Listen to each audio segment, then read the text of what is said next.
अस्सलाम वालेकुम स्टूडेंट्स। जो आज का हमारा सेकंड लेक्चर है वो है ट्रांजैक्शन प्रोसेसिंग के ऊपर। बेसिकली कैसे ट्रांजैक्शंस जो है वो एक बाकायदा प्रोसीजर के साथ अकर होती है एंड आफ्टर दैट कौन से ऐसे प्रोसीजर्स इंक्लूडेड हैं जिनके ज़रिए से ये प्रोसेस्ड होती है और इनके कौन से ऐसे कॉन्फ्लिक्ट्स हैं जो इसके अकॉर्डिंग आते हैं इनके प्रोसेसिंग के दौरान। और डेटाबेस मैनेजमेंट सिस्टम या एक टूल जो है वो डेटाबेस मैनेजमेंट सिस्टम का को कैसे हैंडल करता है, इसको हम आगे फर्दर देखते हैं। हमारे पास इसमें जो कंटेंट अवेलेबल है उसमें बेसिक कॉन्सेप्ट है ट्रांजैक्शन का, ट्रांजैक्शन स्टेट क्या होती है, फिर देन एसेट प्रॉपर्टी जो कि अप्लाइड होती है ट्रांजैक्शंस के ऊपर, ट्रांजैक्शन प्रोसेसिंग के ऊपर, वो क्या चीज़ है।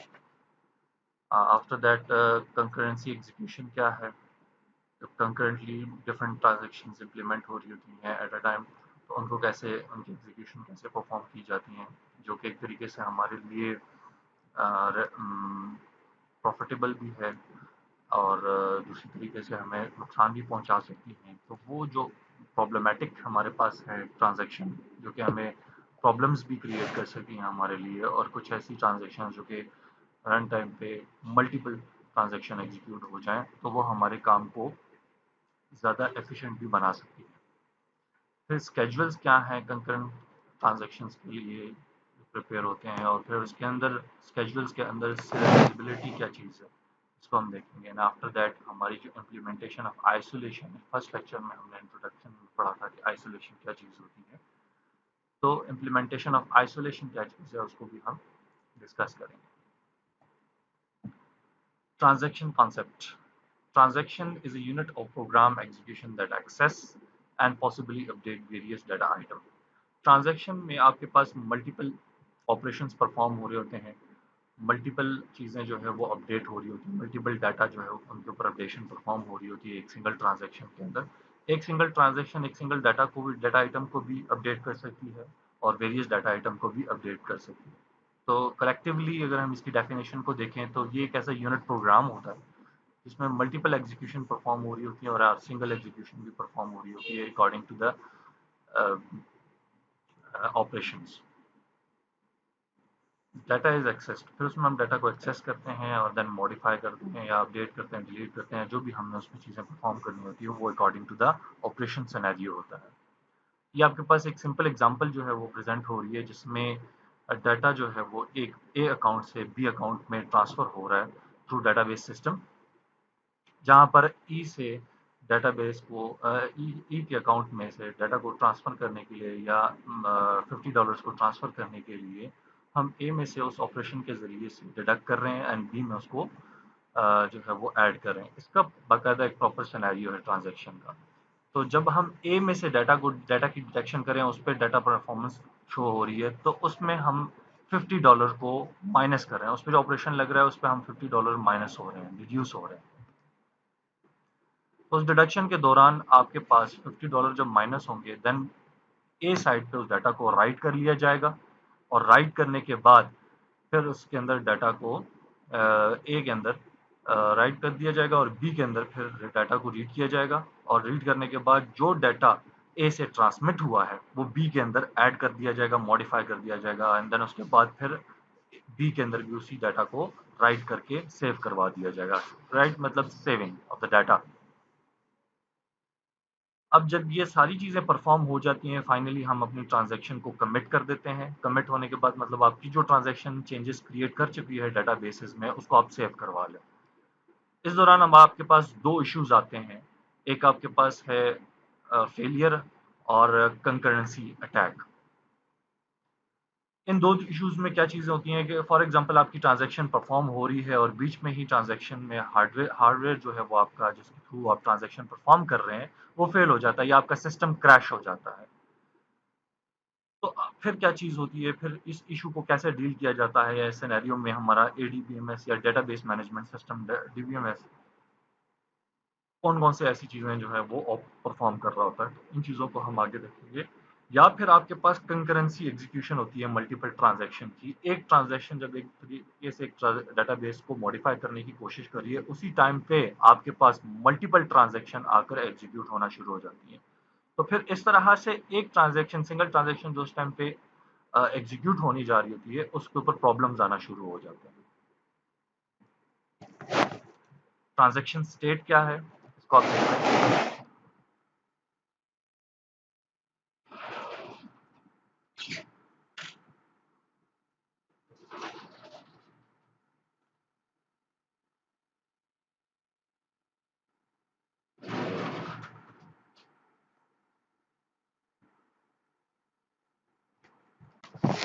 जी, तो ट्रांजैक्शन स्टेट में आपके पास ये कुछ स्टेट डिफरेंट आ रही हैं।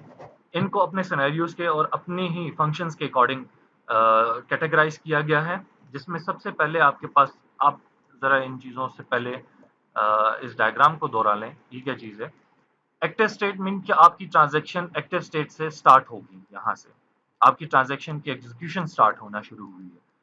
जब वो एग्जीक्यूट होती है, इट्स मीन कि आपके पास दो स्टेट्स आते हैं, या तो ट्रांजैक्शन एग्जीक्यूशन से पहले फेल हो गई है, या वो पार्शियली कमिट हो गई है। मतलब दो पार्टीज के दरमियान में ट्रांजैक्शन हो रही है डेटाबेस के क्रॉस, तो उसमें अगर एक साइड पे एग्जीक्यूशन परफॉर्म हो जाती है और सिंगल साइड की कंफर्मेशन अभी रहती है, तो इट्स मीन कि it is a partially committed data. Means एक साइड से डाटा बेस जो है वो अपडेट हो गया है, या डेटाबेस में कोई मॉडिफिकेशन परफॉर्म हो गई है, और सेकेंडली अभी दूसरा डाटा जो है वो दूसरी साइड पे, अदर एंड पे हमारे पास डाटा की मॉडिफिकेशन रहती है डेटाबेस में। तो वहां पर ये स्टेट आपके पास सबसे डेंजर सिचुएशन क्रिएट करती है, जहां आपका डेटाबेस जो है वो इनकंसिस्टेंट स्टेट में होता है, इन अ पार्शियली कमिटेड स्टेट। या one side it is modified, but in other side it is not modified. तो इस सिचुएशन में भी आपके पास ट्रांजैक्शन फेल हो सकती है। उस सूरत में एडीबीएमएस आपका क्या चीज करता है, और एडीबीएमएस में फिर उस तरह से क्या सिनेरियोज को देखा जाता है, फिर आपका जो है वो चीजें रिकवर होती है। एंड आफ्टर दैट आपके पास फिर ट्रांजैक्शन अबॉर्ट हो जाती है, अगर ट्रांजैक्शन फेल हो गई है। अबॉर्ट होने की सूरत में, या तो पार्शियली कमिट की सूरत में आपके पास ट्रांजैक्शन फेल होगी, या अभी एग्जीक्यूशन स्टार्ट हुई है और फेल हो गई है, तो आपकी ट्रांजैक्शन अबॉर्ट होगी। इन दो सिनेरियोज में आपके पास या तो ट्रांजैक्शन रीस्टार्ट होती है, या कंप्लीटली किल कर दी जाती है। फिर उसकी जगह नेक्स्ट ट्रांजैक्शन की बारी आती है, ताकि वो अपनी परफॉर्मेंस या एक्टिव स्टेट में आकर पार्शियली कमिट हो, और देन उसके बाद अपनी आगे परफॉर्मेंस देगा। पार्शियली कमिट के बाद जब आपके पास ट्रांजैक्शन अच्छे और सिक्योर एनवायरनमेंट के अंदर फुल तरीके से कंप्लीट हो जाती है, फिर वो कमिटेड स्टेट के बाद फिनिश्ड खत्म हो जाती है, उसका जो काम है, उसका टास्क है, वो ओवर हो जाता है अकॉर्डिंग टू द डेटाबेस, और उसको कमिट कर दिया जाता है, फुली कमिट कर दिया जाता है। तो ये एक स्टेट्स एंड डिफरेंट जो ट्रांजैक्शन की यहाँ आपके पास डायग्रामेटिकली व्यू हो रही है, इनमें आपके पास ये सामने व्यू आ रही है। The initial state transaction stay in state while it is executing. Partially commit में after final statement has been executed. जब तक एक साइड पे फाइनल स्टेटमेंट आपकी एग्जीक्यूट नहीं हो जाती, आपकी पार्शियली कमिट डाटा नहीं होता। ठीक है, इस तरह हमने ये सिनेरियो देखा, और उसमें ये जो थर्ड है स्टेप, यहाँ तक आपके पास सारी के सारे ऑपरेशंस, अभी इसमें एक ऑपरेशन नजर आ रहा है, एक एग्जीक्यूशन परफॉर्म हुई है। इसमें मल्टीपल एग्जीक्यूशन हो सकती है, प्लस माइनस डिवाइड मल्टीप्लाई, ठीक है, reading of data, anything which can be executed on one side only. And after that, if it is righted on a one side, party A, then it is partially committed. After that, another side is awaiting for him or her that he could achieve the transmitted data, or he could receive the transmitted data from the sender side. And after that, when sender side is completed its data performance or operations, all of the operations which are being modified from the A side, then after that we write it and fully committed the data. So our execution of transaction is completed at 6-step scenario. This is the simple example. These are the situation failed after the discovery that normal execution can no longer be proceeded. कि आपके पास अगर transaction है वो आपके पास इस तरह से perform हुई कि उसकी नॉर्मल एग्जीक्यूशन नहीं हुई, और वो अब नो लॉन्गर प्रोसीड कर सकती है, तो देन वो फेल हो जाएगी। फेल होने के बाद उसने अबॉर्ट हो जाना है। अबॉर्ट में अब ये फेल और अबॉर्ट जो है वो दो सिनेरियो में, डायरेक्टली एक्टिव स्टेट से जिस हमने डायग्राम में देखा कि आपके पास फेल हो जाएगा, या फिर पार्शियली कमिटेड होने के बाद वो फेल हो जाएगा, और सेकेंड चांस में फिर वो अबॉर्ट हो जाएगा। अबॉर्ट की सूरत में या तो वो रोल बैक मीन्स कि वो देन रीस्टार्ट करेगा उस ट्रांजेक्शन को, और डेटाबेस जो उसकी प्रियर स्टेट जहां पर वो भी है वहां पर उसको दोबारा ले जाएगा, जहां से उसने स्टार्ट लिया था ट्रांजेक्शन में, वहां पर उसको दोबारा ले जाएगा उस सिचुएशन में, और वहां पर फिर डेटाबेस उसको हैंडल करेगी, या तो उसको रीस्टार्ट करवाएगी या कंप्लीटली किल कर देगी। तो ये दो सिनेरियोज आपके पास आते हैं, या तो रीस्टार्ट द ट्रांजैक्शन और completely kill the transaction. Committed after successful completion, जब आपके पास successful completion, all operations are performed completely on both sides, both either sides, then your transaction will be committed after the complete execution of transaction. Next one is our asset property, which is applied on the transaction execution. In this scenario, we will take care of those things that how asset property implement the transaction execution in a proper way. So we have to take care about the atomicity, uh, consistency, isolation and durability. ये 4 parameters जिसमें हमने अपनी transaction की execution को in a proper way, in a proper scenario of completion of transaction देखना होता है कि अगर ये चीज़ें हमारी ठीक हैं तो देन हमारी प्रॉपर वे में जो है वो एक एग्जीक्यूशन परफॉर्म होती है ट्रांजैक्शन की। अब ट्रांजैक्शन आपके सामने दोबारा से यहाँ प्रेजेंट हो रही है। Unit program execution that access possible update various data items to preserve the integrity of the data. वो जो आपके पास पॉसिबल अपडेशन हो चुकी है उसकी इंटीग्रिटी मेंटेन करने के लिए डाटा के वो लॉस ना हो, या उसमें कोई प्रॉब्लम ना, इशू ना हो, इनकंसिस्टेंसी स्टेट ना परफॉर्म हो। तो ये सारी चीजें प्रिजर्व करने के लिए आपको डेटाबेस सिस्टम इंश्योर होता है इन 4 पैरामीटर्स के जरिए से। 4 पैरामीटर में सबसे पहले एटॉमिसिटी है। एटॉमिसिटी ये कहता है कि either all operation of transactions are properly reflected in database. मतलब कि आपके पास अगर एक साइड से जितने ऑपरेशन परफॉर्म हो गए हो तो दूसरी साइड से भी वो ऑपरेशंस परफॉर्म हो जाने चाहिए जिस तरफ आप ट्रांजैक्शन को एग्जीक्यूट करना चाह रहे हैं। जिस तरह अभी हमने पार्टी दो अकाउंट्स के बारे में बीच में ट्रांजैक्शन के एग्जीक्यूशन को देखा कि ए ट्रांजैक्शन कुछ सम सॉर्ट ऑफ डॉलर जो है वो ट्रांसमिट कर रहा है बी की तरफ, तो उसमें एक साइड से वो डिडक्ट हो रहे हैं, दूसरी साइड में वो ऐड हो रहे हैं। तो इट्स मीन कि अगर वो डिडक्शन हो गई है तो दूसरी साइड पे उसको ऐड भी होना चाहिए। जितने भी ऑपरेशन एक साइड पे परफॉर्म हो दूसरी साइड पे वो रिफ्लेक्ट बैक हो डेटाबेस में। इसके बाद आपके पास कंसिस्टेंसी आ जाती है। कंसिस्टेंसी आपके पास ये है कि अगर data execution of transaction in isolation preserve the consistency of the database. Means कि अगर आपके पास आइसोलेशन परफॉर्म हो रही है, आइसोलेशन मींस कि अगर एक transaction at a time perform हो रही है और उसी टाइम पे ही आपके पास डिफरेंट ट्रांजैक्शन आना शुरू हो जाती है।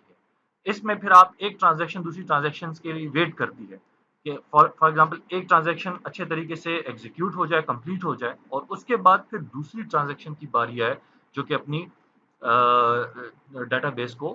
डेटाबेस में मॉडिफिकेशन परफॉर्म करे। तो इस सूरत में आपके पास इनकंसिस्टेंसी भी आ जाती है, पार्शियल कमिटेड डाटा आ जाता है जो कि प्रॉपर तरीके से अपनी ट्रांजैक्शन को कंप्लीट नहीं करता।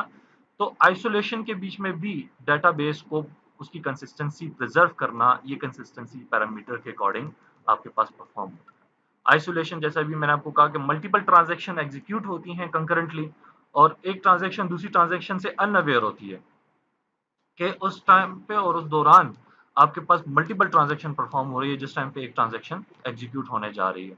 तो किस तरह से वो टैकल करेगी उन चीज़ों को, किस तरह से उन तमाम चीज़ों को देखेगी जिस दौरान आपके पास ये ट्रांजैक्शन एक दूसरे के जरिए से एक दूसरे को हर्डल्स क्रिएट कर लेंगी। तो आपके पास ये चीज़ें तो इंटरमीडिएटली हिडन होती हैं। अब इसमें एक एग्जांपल आपके सामने कि एवरी पेयर ऑफ ट्रांजैक्शन, जिस तरह टी आई या टी जे दो डिफरेंट किस्म की ट्रांजैक्शन है, it appear to a T I that either T J, उसमें फिर या तो एक टी आई अपीयर होगी या फिर टी जे अपीयर होगी, and finish execution before T I started. और अगर टी जे अगर अपीयर हो रही है तो वो अपनी एग्जीक्यूशन खत्म कर देगी टी आई के स्टार्ट होने से पहले, या टी जे जो है वो start execution after T I finished, या फिर टी आई जो है वो अगर फिनिश होती है और उसके बाद फिर टी जे स्टार्ट हो। तो मतलब एक दूसरे का वेट करा के, आइसोलेशन परफॉर्म करके, आइसोलेटली एक सिंगल ट्रांजेक्शन परफॉर्म हो, एंड आफ्टर दैट फिर जो दूसरी मल्टीपल ट्रांजेक्शन है वो उनका वेट करती जाए और आहिस्ता आहिस्ता अपनी बारी पे एग्जीक्यूट होती जाए।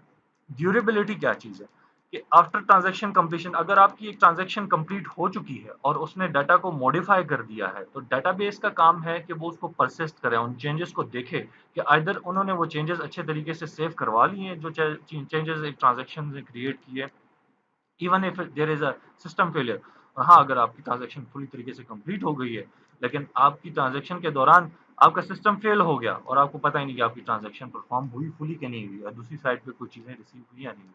तो ये सारा डेटाबेस का बैक एंड पे काम है कि उसने एक दफ़ा चीज़ को रिसीव कर लिया एक पार्टी से, दूसरी साइड पे उसको कंप्लीट करना वो उसका काम है कि वो उसको अपडेट कर दे। बाद में एक चीज़ जो है वो यूज़र अपना देख सकता है कि मैंने जो ट्रांज़ैक्शन परफ़ॉर्म की थी, वो आइदर ठीक तरीके से हुई है या नहीं हुई। तो इसको परसिस्ट करना डेटाबेस का काम है and this is called the durability of the database according to the transaction performance. ये एक एग्जांपल आपके सामने आ रही है जो सिंपल एग्जांपल हमने शुरू में अचीव की थी और उसमें आपके सामने ये चीज़ बता रहा है कि किस तरह से हम फंड ट्रांसफरिंग के दौरान इन दो चीज़ों को देखते हैं, एटॉमिसिटी रिक्वायरमेंट्स को एंड ड्यूरेबिलिटी रिक्वायरमेंट्स को। If transaction fail after the third step, अगर थर्ड स्टेप के बाद मतलब जहां पर आपके पास डाटा पार्शियली कमिटेड है, एक साइड के ऊपर डाटा ने कमिट कर लिया कि उसने अपने तमाम ऑपरेशंस परफॉर्म कर लिए हैं और देन उसको सेव भी करवा लिया है, अब बिफोर सिक्स्थ स्टेप और सिक्स स्टेप से पहले, ठीक है, कि जहां पर आपके पास दूसरी साइड पे डाटाबेस जो है वो मॉडिफाई या अपडेट नहीं हुई है या अभी तक पूरी तरीके से सिक्स स्टेप मीन्स के अभी तक उस डाटा ने दूसरी साइड पे राइट नहीं हुआ, तो मनी विल बी लॉस्ट, आपका जो आपने मनी ट्रांसफर की है वो जाया जा सकती है, लॉस्ट हो सकती है, leading to inconsistent database state, जिसकी वजह से आपके पास इनकंसिस्टेंसी आ सकती है। डाटाबेस एक साइड पे तो मॉडिफाई, एक साइड पे तो मनी कट, पैसे कट चुके हैं, दूसरी साइड पे भी पैसे रहते हैं, तो इस तरह से फिर वो इनकंसिस्टेंट स्टेट में डाटाबेस चली जाती है। और failure could due to the software और हार्डवेयर, दोनों किस्म के फेलियर हो सकते हैं सॉफ्टवेयर और हार्डवेयर के जरिए।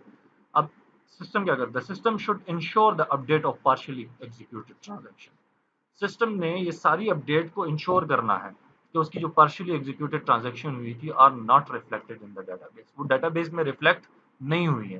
तो ये होती है एटॉमिसिटी कि आपकी दो पार्टीज के दरमियान में अगर कोई सिस्टम फेल हो जाता है या एग्जीक्यूशन ठीक तरीके से परफॉर्म नहीं होती है, तो इसको इंश्योर करना, ये रिक्वायरमेंट्स है हमारी एटॉमिसिटी की कि वो इसको इंश्योर करे कि आपकी रिफ्लेक्शन डाटाबेस में परफॉर्म नहीं हुई है, आइदर तो सारी की सारी रिफ्लेक्शन परफॉर्म हो, सारा का सारा डाटा जो है वो दूसरी साइड पे पहुंच जाए और वहां के मॉडिफिकेशन परफॉर्म कर दे, या फिर कोई भी डाटा परफॉर्म ना हो, ये नहीं आधी अधूरी चीजें जो है वो रह जाए इसके अंदर, ठीक है।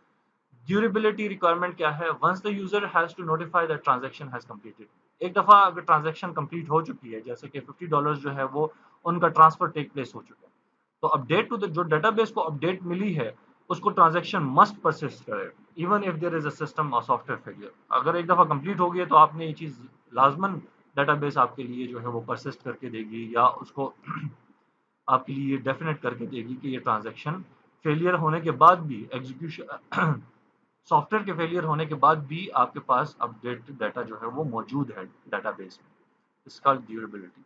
ये एक सिंपल एग्जांपल है कि आपके पास एक डिस्क के ऊपर डाटा स्टोर है, उसमें अकाउंट ए है अकाउंट बी है, उसके लिए बफर्स क्रिएट हो रहे हैं, ठीक है, रीड एंड राइट के बफर्स क्रिएट हो रहे हैं, X is a read buffer and Y is a write buffer, तो एक ट्रांजैक्शन T1 है और दूसरी ट्रांजैक्शन T2 है, दोनों अलग परफॉर्म हो रहे हैं आपके पास। तो इस सूरत में डेटाबेस क्या करती है, उन बफर्स के ज़रिए से एक ट्रांजैक्शन के लिए डाटा को रीड करके देगी बाय राइट रीड, और उसका जो सब मॉड्यूल होगा x1 रीड का, x जो कि एज अ बफर है आपके पास for the reading of the data, उसका जो सब मॉड्यूल होगा आपके पास x1, वो उसको रीड करेगा through its buffer data and after then वो जो राइट बफर है उसका एक y1 छोटा मॉड्यूल जो है उसको यूटिलाइज करते हुए डाटा को राइट कर देगा डेटाबेस के अंदर। इसी तरह आपके पास T1 ट्रांजैक्शन रीड करेगी डाटा का, x2 मॉड्यूल यूज करेगी बफर का, एक्स बफर का, ताकि वो डाटा को सिंपल उसका काम रीड करना है। तो ये एक सिनेरियो बना हुआ है, एक सिंपल सिनेरियो है डाटा की रीडिंग और राइटिंग के लिए, ताकि डाटा को रीड करे एंड देन उसको सेव करवाने के लिए राइट कर दे। तो किस तरह से ये सारी चीज़ें अचीव होंगी। अब एक साइड से डाटा रीड हो रहा है एक्स बफर से, और ट्रांजैक्शन T1 के अंदर उन बफर्स को यूज करते हुए डाटा को रीड किया गया और फिर राइट कर दिया गया, तो राइट बफर के जरिए से उसको दोबारा बी की तरफ भेज दिया गया, इनपुट से निकली चीज, और अगेन एक ये एक वे एक सर्कल बन रहा है, इनपुट से आपके पास डाटा आ रहा है, ठीक है, बफर्स में ऐड हो रहा है और बफर्स के जरिए से उसको रीड किया जा रहा है एक्स मॉड्यूल के जरिए से, एंड देन उसके बाद उसको डाटा को रीड करने के बाद जो मॉडिफिकेशन या जो ऑपरेशन T1 परफॉर्म करती है वो उसके अकॉर्डिंग उसको राइट कर देती है डाटा को, एंड देन वो आउटपुट जाके दूसरी तरफ अकाउंट बी में सिमिलर डाटाबेस के अंदर सेव हो जाती है। तो ये अब transaction T1 T2 different users हैं और ये डिफरेंट अकाउंट्स हैं डाटाबेस में जो सेव हो रहे हैं, तो उनके जरिए से किस तरह ये एक कंप्यूटराइज वे में एक सिस्टमैटिक एक सॉफ्टवेयर के जरिए से किस तरह डाटाबेस या डाटाबेस मैनेजमेंट सिस्टम जो है वो अपनी ट्रांजैक्शन परफॉर्म करता है। हमने इससे पहले एटॉमिसिटी रिक्वायरमेंट, ड्यूरेबिलिटी रिक्वायरमेंट को देख लिया था। अब उसी सिमिलर एग्जांपल के लिए आपके पास कंसिस्टेंसी रिक्वायरमेंट है। तो कंसिस्टेंसी रिक्वायरमेंट क्या है कि अगर फॉर एग्जांपल जैसा मैंने उस दिन आपको बताया, ये आपके पास ए अकाउंट का बैलेंस है, ये बी अकाउंट का बैलेंस है, कुछ भी है। वो ए अकाउंट का बैलेंस 400 और बी अकाउंट का बैलेंस 400, दोनों का सम क्या हो गया 800। अब एक साइड से $50 माइनस हुए, दूसरी साइड में $50 ऐड हो गए, ठीक है। अब जब ये फुली तरीके से परफॉर्म होगा, मींस कि एक साइड से $50 माइनस कर दिए गए और दूसरी साइड ऐड कर दिए गए, तो दोनों का सम उसी तरह रहेगा जो बिफोर एग्जीक्यूशन 800 था। इस अकाउंट में 400, इस अकाउंट में 400 बिफोर एग्जीक्यूशन ऑफ ट्रांजेक्शन, दोनों का सम 800। यहाँ से 50 माइनस कर दिए गए, ए बिकम 350, यहाँ पर ए 50 ऐड कर दिए गए तो be become 450, then 350 and 450 will be again sum, and this sum will be same as before execution 800 and 800. So this is consistency requirement. If this sum before and after execution is not changed, then our consistency is done. Our consistency is included in our transaction. If it is not same, means कि अगर यहां से minus हो गए but यहां पर add नहीं हुए हैं और पार्शियली कमिटेड है डाटा आपके पास, तो फिर ये इनकंसिस्टेंट स्टेट है, इसका सम जो है बिफोर एग्जीक्यूशन और आफ्टर एग्जीक्यूशन सिमिलर नहीं आएगा। तो दिस इज इनकंसिस्टेंट स्टेट।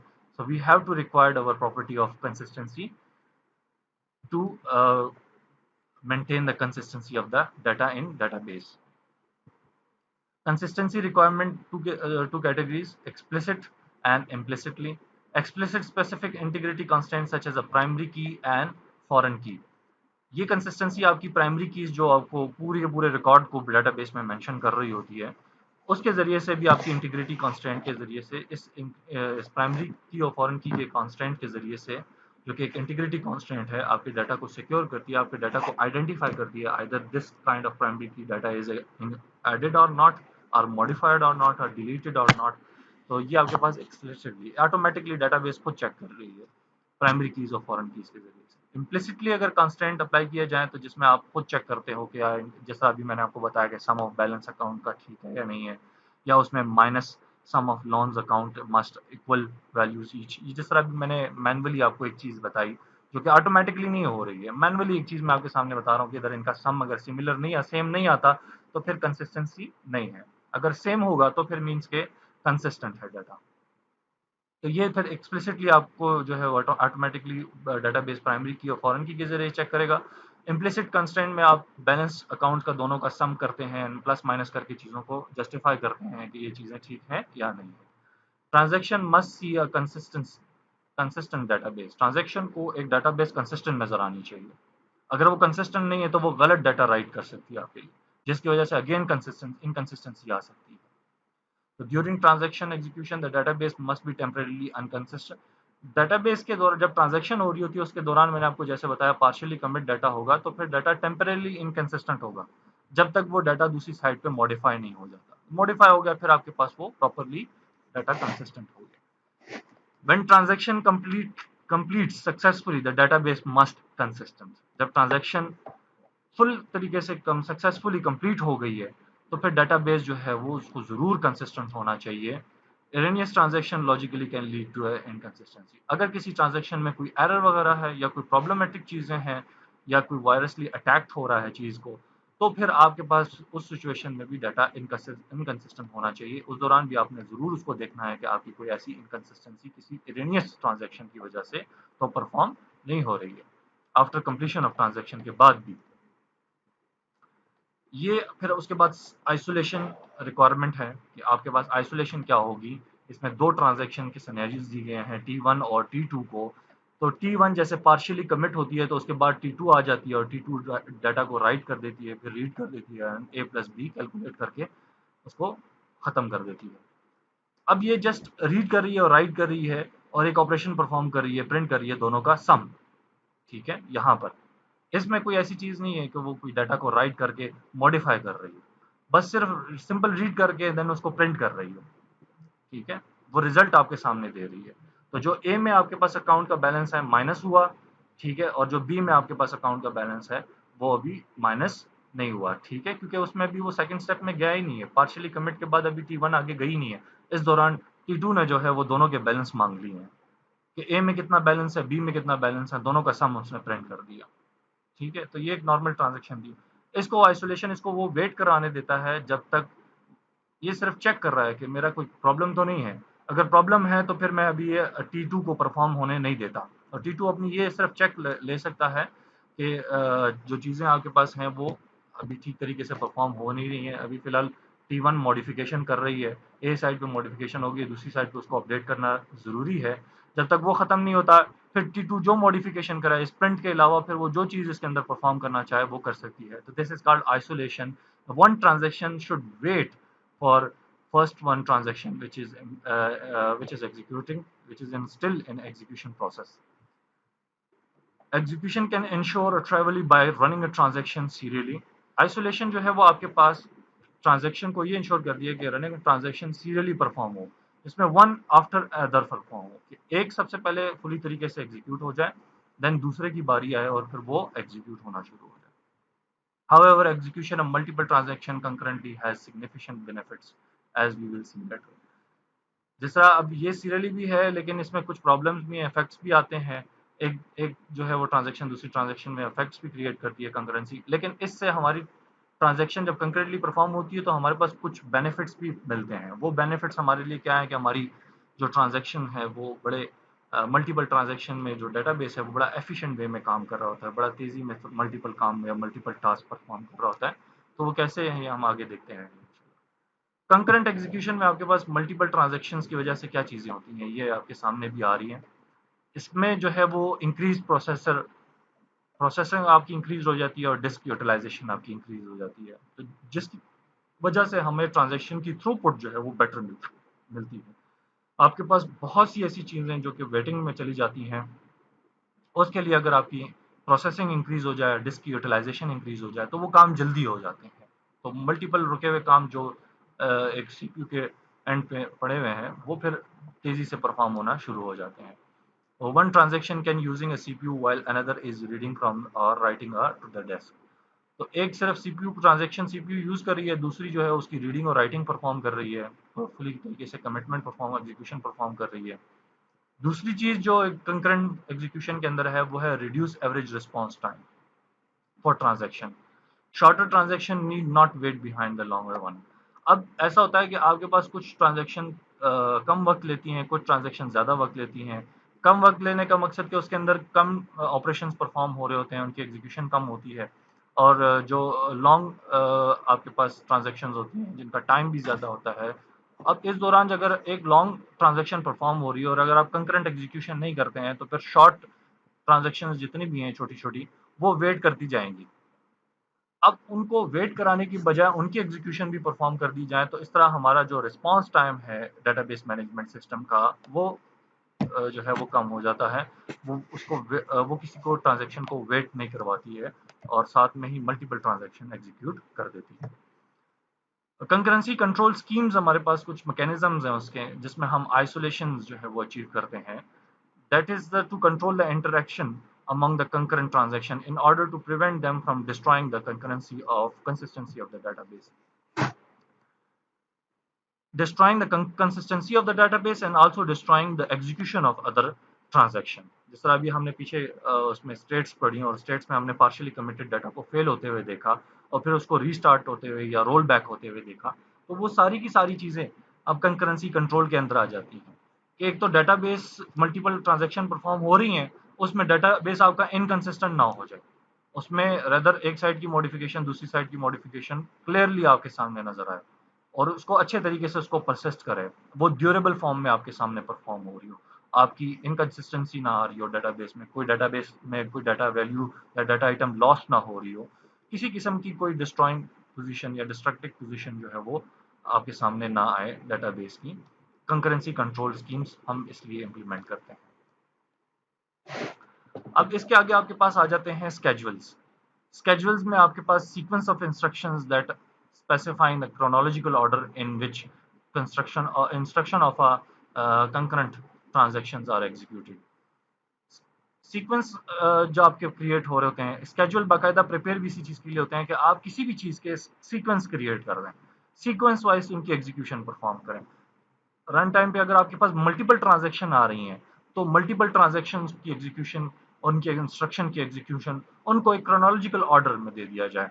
एक ऑर्डर के जिसमें आप बाकायदा एक सीक्वेंस क्रिएट करें, एक के बाद दूसरी ट्रांजैक्शन, दूसरी के बाद तीसरी ट्रांजैक्शन, एक बाकायदा ऑर्डर के जरिए एक सीरियल वे में जो है वो चीज़ें परफॉर्म हो। स्केड्यूल आपके पास जो है वो सेट ऑफ ट्रांजैक्शन है, must consist of all instruction of those transaction, जिसके पास सारी की सारी इंस्ट्रक्शन मौजूद हो उन ऑल ट्रांजैक्शन की, ठीक है।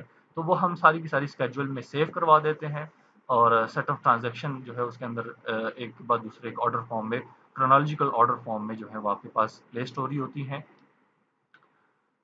Must preserve the order in which the instruction appear in each individual. अब तो ट्रांजैक्शन आपके पास जो है उन तमाम इंस्ट्रक्शन उनकी अपनी इंस्ट्रक्शन के साथ यहाँ पर एक ऑर्डर में सेव हो रही है, लेकिन साथ ही साथ में उन इंस्ट्रक्शन को भी बाकायदा एक ऑर्डर दे दिया गया है, कौन सी इंस्ट्रक्शन ने उस एक सिंगल ट्रांजैक्शन के अंदर किस टाइम पे परफॉर्म हो रहा है या किस ऑर्डर पे परफॉर्म हो रहा है।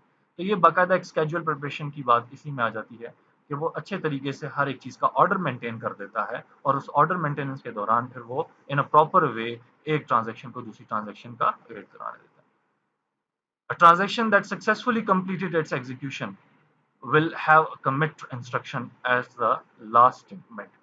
जब ट्रांजैक्शन आपके पास फुली कमिट हो जाती है या कंप्लीट हो जाती है, तो उसको उसकी लास्ट इंस्ट्रक्शन तक जाकर कमिट करना, ये सारा एक स्केड्यूल का काम है कि कौन सी ट्रांजैक्शन की जो है वो कौन सी लास्ट इंस्ट्रक्शन है जो कि एग्जीक्यूट होनी होगी, और उसकी कंप्लीट होने के बाद देन उसको वो कमिट कर देगा स्केड्यूल।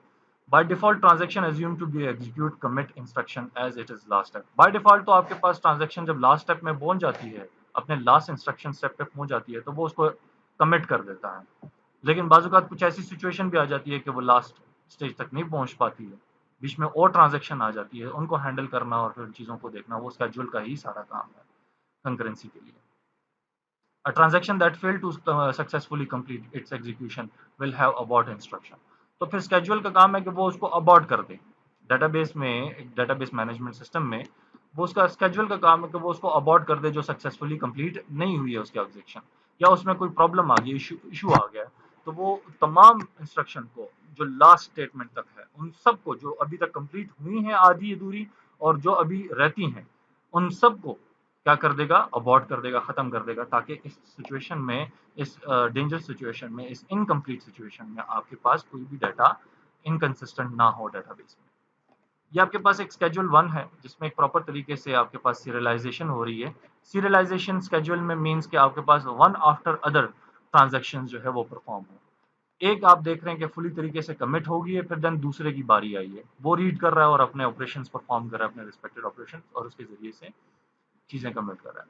अब T1 ट्रांजैक्शन जो जिसमें $50 ट्रांसमिट हो रहे हैं, और T2 ट्रांजैक्शन ऐसी है जिसमें 10% जो है वो बैलेंस ए का बी की तरफ ट्रांसफर हो रहा है।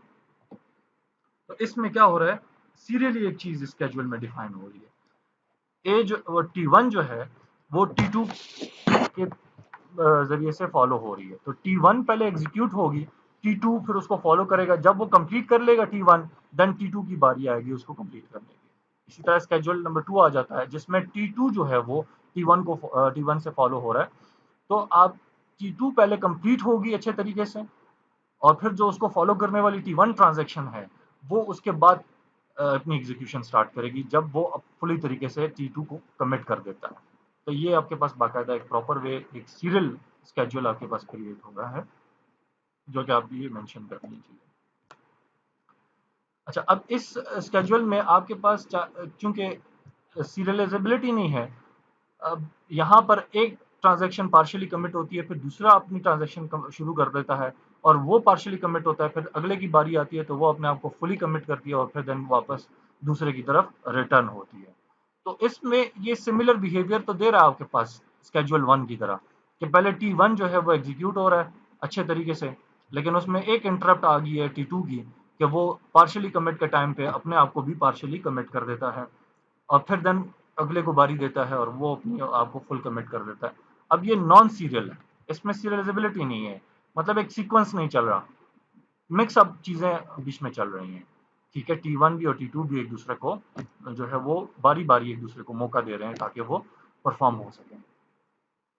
तो इसमें जो जिस तरह आपके पास A प्लस बी, आपके पास जिस तरह शुरू में मैंने बताया कंसिस्टेंसी के लिए इम्प्लिसिट कंसिस्टेंसी चेक जो है वो हमारे पास हम करते हैं कि बिफोर एग्जीक्यूशन ऑफ ट्रांजैक्शन जो सम A प्लस बी का है और after execution of transaction A plus B का सम जो है वो प्रिजर्व होना चाहिए, वो सिमिलर होना चाहिए। तो ये ऑल इन 1 2 3 स्केड्यूल जितने हमने पढ़े, ये 1 2 3 इनमें ये काम हो रहा है। लेकिन जब इसके बाद हम स्केड्यूल पढ़ते हैं स्केड्यूल नंबर 4, तो उसमें फिर ये A प्लस बी प्रिजर्व नहीं होता। तो उसमें क्योंकि आपके पास ये डिफरेंट कॉन्फ्लिक्ट्स आना शुरू हो जाते हैं, कॉन्फ्लिक्ट्स मीन कि आपके पास एक डाटा रीड हो रहा है, उसी टाइम पे दूसरा भी डाटा रीड होना शुरू हो गया, ट्रांजेक्शन उसने राइट कर दिया और फिर नेक्स्ट को रीड कर दिया, मतलब एक चीजें बिगाड़ में आ रही है, ना पार्शियली स्टेट की कोई समझ आ रही है कमिटमेंट की, ना किसी कोई ऐसी चीज की सिनेरियो भी समझ आ रही है जिसमें कोई चीज सीरियलेबली एग्जीक्यूट हो रही है। बस मिक्स अप एक चीजें चल रही हैं, एक रीड कर रहा है, दूसरा रीड कर रहा है, फिर देन राइट कर रहा है, फिर अगले को राइट रीड कर दिया और फिर उसकी बारी आई तो वो पहले उसने भी रीड किया था, अब उसको वो राइट करना शुरू करेगा, फिर देन रीड करेगा और फिर कमिट करने के बाद अगले की बारी आएगी। अब ये एग्जीक्यूशन तो परफॉर्म हो गया, लेकिन इसमें ये मुश्किल आ गई है कि आपके पास जो A प्लस बी का जो कंसिस्टेंसी स्टेट का एक इम्प्लिसिट चेक है, वो आपके पास जो है वो ठीक तरीके से प्रिजर्व नहीं होगा, उसकी कंसिस्टेंसी जो है वो ठीक तरीके से चेक नहीं होगी, मेंटेन नहीं होगी। एक कंकरेंट स्केड्यूल का एक लास्ट हमारे पास एक डेंजरस सिचुएशन है स्केड्यूल की, कि उस दौरान फिर वो किस तरह से डेटाबेस अपने आप को कंसिस्टेंट स्टेट की तरफ लेकर आती है।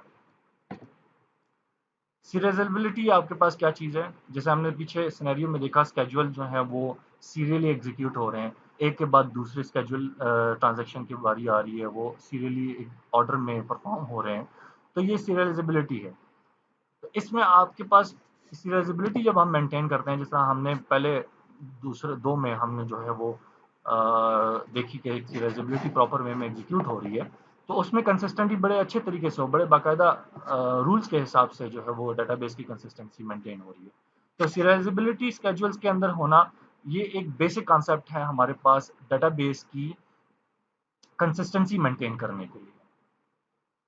ठीक है, और सीरियल एग्जीक्यूशन का मतलब ये होता है कि set of transaction preserve database consistency, कि वो डेटाबेस की कंसिस्टेंसी को प्रिजर्व करें। उनकी एग्जीक्यूशन, उनकी सीरियल एग्जीक्यूशन का मकसद ये है कि वो सेट ऑफ इंस्ट्रक्शन या मल्टीपल इंस्ट्रक्शंस को एक बाकायदा सीरियल वे में एग्जीक्यूट करें और उस तरीके से उनकी कंसिस्टेंसी डेटाबेस की भी ठीक रहे। सीरियल जो स्केड्यूल्स हैं वो इक्वलेंट होते हैं आपके पास, जो स्केड्यूल्स पॉसिबली कंकरेंट अटैक हो रहे हैं जिसमें सीरियलाइजेबल होते हैं, if it is equivalent to the serial schedule, तो हमारे पास फिर दो डिफरेंट किस्म के इक्वलेंट स्केड्यूल्स आते हैं, एक कन्फ्लिक्ट सीरियलाइजेबल स्केड्यूल्स हैं और एक व्यू सीरियलाइजेबल है। कन्फ्लिक्ट्स में आपके पास सिंपल कन्फ्लिक्ट्स सामने आ रहे होते हैं, जो अभी हमने रीड राइट और रीड के वो आगे हम देखेंगे डिटेल में कि किस तरह से चीज़ें आती हैं, तो उसको फिर हम डिस्कस कर लेंगे। सिंप्लीफाइड व्यू जो हमारे पास व्यू सीरियलाइजेबिलिटी है, उसमें क्या चीज़ होती है कि बाजूकत आपके पास कुछ ऐसे ऑपरेशन है रीड और राइट इंस्ट्रक्शन के, जो इंस्ट्रक्शन को रीड कर रहे हैं और राइट कर रहे हैं अदर ऑपरेशंस के जरिए से, तो हम उनको इग्नोर कर देते हैं। सिंपल व्यू के जरिए से वो रीड कर रहा है राइट कर रहा है, बस उसको देखता जाए कि ये रीड कर रहा है और राइट कर रहा है डाटा को, तो उसको इग्नोर कर देता है ऑपरेशंस को। वी एज्यूम दैट ट्रांजैक्शन में परफॉर्म आर्बिट्री कंप्यूटेशन, हमें पता है कि आपके पास मल्टीपल ट्रांजैक्शंस जो है वो आर्बिट्री कंप्यूटेशन, मुख्तलिफ किस्म की कंप्यूटेशन जो है वो परफॉर्म कर रही हैं एक डाटा के ऊपर इन लोकल बफर्स, जिससे हमने एक बफर का सिनेरियो देखा था पीछे शुरू में डायग्रामेटिकली, उस तरह से आपके पास डेटाबेस में मल्टीपल ट्रांजैक्शन आ जाती है। वो एक दो ट्रांजैक्शन के लिए था, इस तरह मल्टीपल ट्रांजैक्शन जो है वो डिफरेंट किस्म के आपके पास बहुत ज्यादा कंप्यूटेशन परफॉर्म करती हैं एक डाटा के ऊपर between read and right situation, जो ऐसे दो बफर्स आपके पास एक रीड करे दूसरा राइट करे, तो ऐसी डिफरेंट कंप्यूटेशन परफॉर्म हो रही होती है। जो हमारा सिंप्लीफाइड स्केड्यूल होता है ये consist only read and right instruction. ये सिर्फ डेटाबेस में डाटा को रीड करेगा और राइट करेगा, जो सिंप्लीफाइड स्केड्यूल है। उसमें कोई और ऐसी पेचीदगियां नहीं आनी है, कम्प्लेक्सिबिलिटी नहीं आनी है जिसकी वजह से हमें प्रॉब्लम्स और इशू सामने आए। जस्ट डाटा रीड करे, राइट करे, अगले की बारी है वो रीड करे, राइट करे, और डाटा परफॉर्म होता जाए, एक सिंप्लीफाइड व्यू हमारे सामने आ जाए। जब कन्फ्लिक्शन शुरू हो जाती है, जब कन्फ्लिक्टेड डाटा हमारे पास आ जाता है और कन्फ्लिक्टेड इंस्ट्रक्शन एग्जीक्यूट होना शुरू हो जाती हैं, तो क्या होता है? ये 4 सिनेरियोज हमारे पास बनते हैं कन्फ्लिक्टेड डाटा के। एक रीड रीड का, रीड राइट का, राइट रीड का और राइट राइट का। रीड रीड में आपके पास डाटा नॉन कन्फ्लिक्टेड होता है, जो कि सिंपल डाटा ने रीड करना है तो कोई मॉडिफिकेशन तो रीड करने में परफॉर्म होती नहीं है। तो उस दौरान फिर आपके पास दोनों को इजाजत दे देता है, दोनों ट्रांजैक्शन को इजाजत। अब ये जो आई है इंस्ट्रक्शन फॉर ट्रांजैक्शन आई के लिए, और जो ये आई जे है ये फॉर इंस्ट्रक्शन फॉर ट्रांजैक्शन जे के लिए है। इनमें इन ट्रांजैक्शन आई और ट्रांजैक्शन जे में हम जो है वो कॉन्फ्लिक्ट्स को देख रहे हैं, और एक स्पेसिफिक डाटा आइटम क्यों के लिए, इसके ऊपर ये मॉडिफिकेशन इंस्ट्रक्शन परफॉर्म करेंगी। और ये चारों सिनेरियोज ये चीज डिस्कस कर रही है कि हर इंस्ट्रक्शन को किस तरीके से कॉन्फ्लिक्टेड वे में प्रोसेस किया जा सके। तो जब आपके पास कॉन्फ्लिक्ट मेजरली आते हैं वो रीड राइट में, कि एक ट्रांजैक्शन डाटा को अभी रीड कर रही है और दूसरी ट्रांजैक्शन आके उसको राइट करना शुरू कर दे, तो फिर आपके पास कॉन्फ्लिक्ट आएगा। सिमिलरली इसी तरह एक ट्रांजैक्शन अपने इंस्ट्रक्शन के अकॉर्डिंग डाटा डाटा आइटम को राइट कर रही है और दूसरी साइड पे उसको रीड करना शुरू कर दिया, तो राइटेड डाटा जो है वो अभी ठीक तरीके से मॉडिफाई नहीं हुआ या उसने डेटाबेस को अपडेट नहीं किया, तो उसमें कॉन्फ्लिक्ट, उसको गलत डाटा रीड होगा।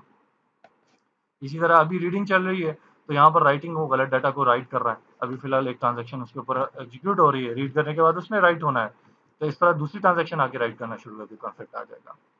अब एक डेटाबेस कुछ राइट, एक इंस्ट्रक्शन कुछ राइट कर लेती है ट्रांजैक्शन अपने ट्रांजैक्शन के अकॉर्डिंग, और दूसरी ट्रांजैक्शन की इंस्ट्रक्शन भी उसको राइट करना चाह रही है, तो यहाँ पर सबसे गंदी तरीन राइटिंग क्रिएट होगी डेटाबेस की।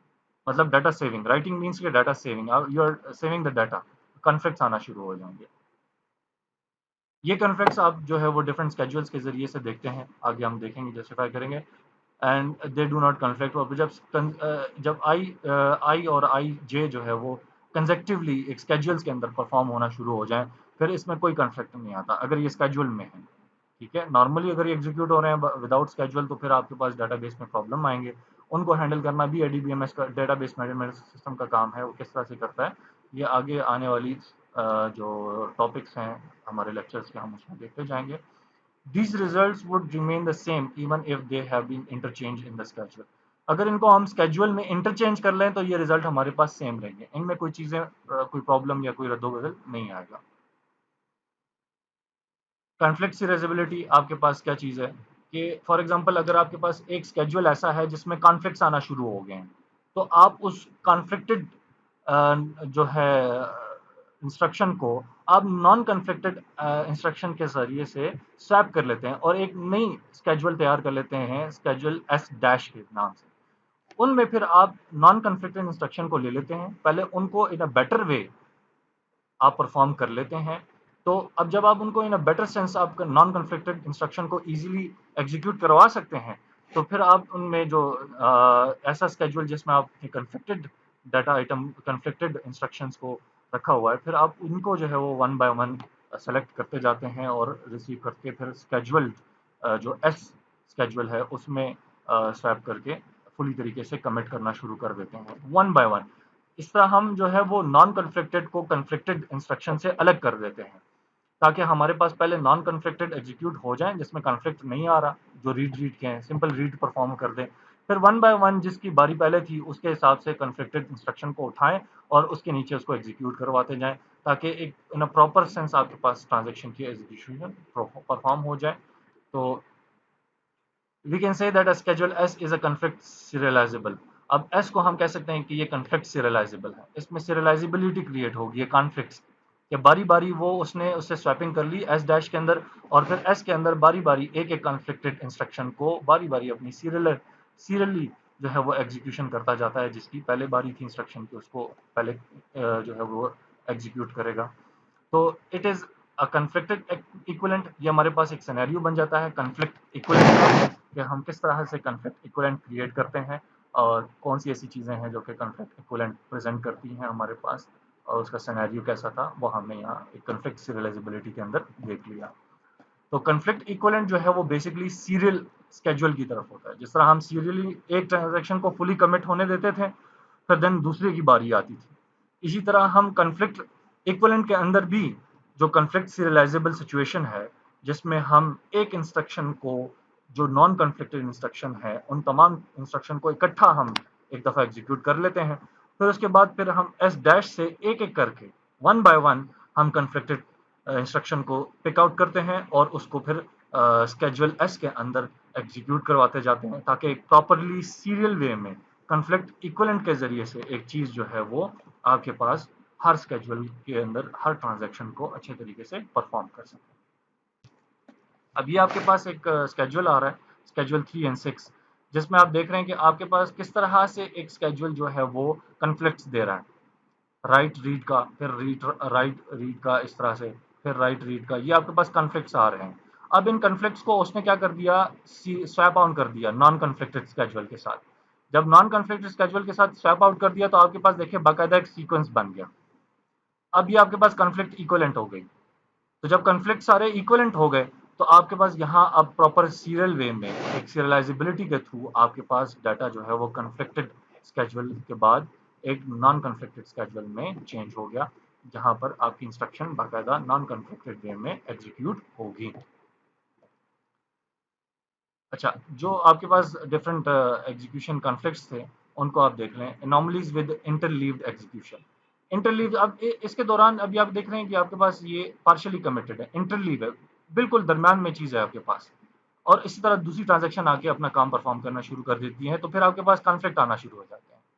ये जो कॉन्फ्लिक्ट है कि एक साइड पे भी डाटा राइट हो रहा है, दूसरी ने रीड कर लिया, तो ये राइट रीड का डाटा है, जिसमें रीडिंग जो है वो अनकमिटेड डाटा की हो रही है, तो गलत रीडिंग होगी। अब एक डाटा एक साइड पे कमिट ही नहीं हुआ और उसको मॉडिफाई कर दिया गया है और यहाँ से दूसरा उसको रीड करने जा रहा है, तो वो गलत डाटा को रीड करेगा। तो जब दूसरी ट्रांजैक्शन रीड करेगी फिर वो उसमें कॉन्फ्लिक्ट्स आएगा। This conflict is basically known as dirty read conflict. उसके बाद अनरिपीटेबल रीड आ गए, मतलब एक रीड और उसके बाद फिर रीड के बाद दूसरी इंस्ट्रक्शन रीड एंड देन वो उसको राइट कर देती है, तो ये राइट रीड कॉन्फ्लिक्ट आ गया। अब ये रीड हो रही है डाटा और यहाँ पर ये दूसरा रीड भी कर रहा है साथ में राइट भी कर रहा है, तो कॉन्फ्लिक्ट क्रिएट कर दिया। फिर अगला रीड कर रहा है और फिर राइट कर रहा है, तो उसने भी कॉन्फ्लिक्ट क्रिएट कर दिया। अब ये अनरिपीटेबल रीड आ रहे हैं, बार बार जो है वो अनरिपीटेबल रीड जो है वो क्रिएट हो रहा है। एक रीड हो रहा है, उसको रीड के बगैर राइट कर दिया, यहाँ पर वो उसने अपनी रीडिंग परफॉर्म कर दी, यहाँ पर वो अपनी रीडिंग कर रहा है, ठीक है, और ये इधर बार बार रीडिंग हो रही है, ये इसने रीड किया फिर ये दोबारा रीड कर रहा है, ठीक है। तो ये आपके पास रीड राइट कॉन्फ्लिक्ट आ गए कि रीडिंग के साथ डाटा एक चीज जगह पर रीड हो रही है, उसने तो रीड कर दिया, अब इसने तो रीड कर दिया, इसको जो डाटा मिला था पहले वो था, अब इसने रीड किया और उसने फिर उसको अपडेट भी कर दिया राइट करने के बाद। अब फिर जब इसके पास आएगा तो फिर उसके पास पुराने वाला रीड तो होगा नहीं, अब वो रीड के बजाय क्या कर देगा, बी की तरफ राइट कर रहा है, तो उसका जो राइटिंग वाली चीज थी वो स्किप हो गई, एक ही, उसने दो दफा रीड कर दिया डाटा को, कॉन्फ्लिक्ट आ गया। Over writing, over writing uncommitted data. Over writing uncommitted data में क्या हो रहा है कि आपके पास ओवर राइटिंग हो रही है, एक जगह डाटा राइट हो रहा है, उसी के बाद दोबारा दूसरी ट्रांजेक्शन ने कोई और चीज राइट कर दी, तो अब डाटा डबल राइट आउट हो गया। जब वो डबल राइटेड हो गया तो ओवर राइटिंग अनकमिटेड डाटा की हो रही है। अब एक राइट डाटा हुआ है, उसको कमिट होना है प्रॉपर तरीके से, तो उस दौरान दूसरे को इजाजत ना दी जाए। अब जब दूसरा आके परफॉर्म करेगा, राइटिंग का डाटा परफॉर्म करेगा, तो वो फिर कॉन्फ्लिक्ट्स देना शुरू कर देगा। ये हमारे लेक्चर 2 का एंड था। इसमें हमने जो डायग्रामेटिकली व्यू देखा, होपफुली आपको समझ आ गया होगा। अगर आपको किसी किस्म का कोई क्वेरी, कोई क्वेश्चन, आप कमेंट बॉक्स में भी अपने क्वेश्चन पूछ सकते हैं, और नेक्स्ट आपके जो लेक्चर होंगे उस दौरान भी आप अपने क्वेश्चंस पूछ सकते हैं, जो भी क्वेश्चंस आपके होंगे लाइव लेक्चर के दौरान। ये कोई डायग्राम्स थी जो कि हमने डिस्कस की, स्टेट्स की, देन स्केड्यूल की, ये डिफरेंट स्केड्यूल्स आपके सामने आए, ये चीज़ें जो हैं वो आपको क्लियर आउट हो गई होंगी होपफुली।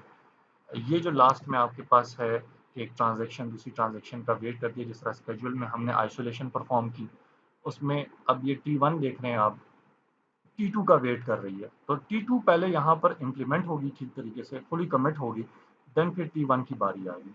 सिमिलर बी फिगर के अंदर आपके पास क्या है कि T1 पहले एग्जीक्यूट होगी, और एक स्केड्यूल प्रिपेयर होगा जिसमें सीरियली फिर T2 की बारी आएगी। इसका वेट करने के बाद जब ये फुली तरीके से कमिट हो जाएगी उसके बाद T2 जो है वो अपनी एग्जीक्यूशन स्टार्ट करेगी। तो ये आपके पास फिर एक किस्म से सिचुएशन आती है जिसको हम डेडलॉक कहते हैं। व्हाट इज डेडलॉक ये हम आगे देखेंगे कि एक ट्रांजैक्शन दूसरी ट्रांजैक्शन का वेट कर रही है एग्जीक्यूशन के लिए और दूसरी ट्रांजैक्शन पहली ट्रांजैक्शन का वेट कर रही है एग्जीक्यूशन के लिए। तो ये किस्म से डेडलॉक आ गया।